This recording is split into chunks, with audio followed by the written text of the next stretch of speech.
रत्नागिरी नगर परिषदेने आज बुधवारी मोठी कारवाई करत रत्नागिरी शहरातील चर्मालय ते कोकणनगर दरम्यानची बहुचर्चित अतिक्रमणं अखेरीस हटवली आहेत। या मोहिमेला बुधवार सकाळपासूनच सुरुवात झाली आहे। नगरपालिकेच्या पथकानं बुधवारी सकाळी जेसीबीसह घटनास्थळी धडक दिली आणि या भागातील अनधिकृत बांधकामं आणि दुकानं जमीनदोस्त केली।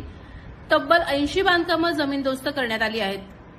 चर्मालय ते कोकणनगर या वर्दळीच्या मुख्य रस्त्याच्या दुतर्फा असलेल्या अनधिकृत पक्क्या बांधकामांमुळे रस्त्याचं रुंदीकरण करण्याच्या प्रक्रियेत मोठ्या अडचणी येत होत्या।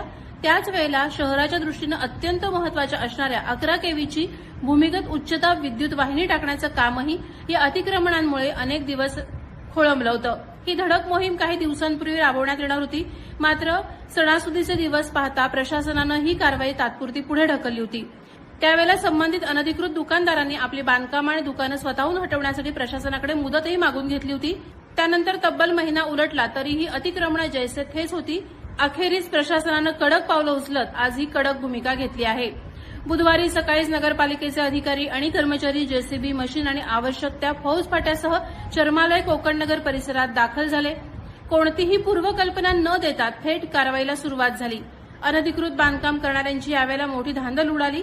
या धडक कारवाईमुळे आता 11 केव्ही भूमिगत विद्युत वाहिनीचं प्रलंबित काम गतीनं पूर्ण होण्यास मदत होणार असून रस्ता रुंदीकरणाचा मार्गही कायमचा मोकळा होणार आहे।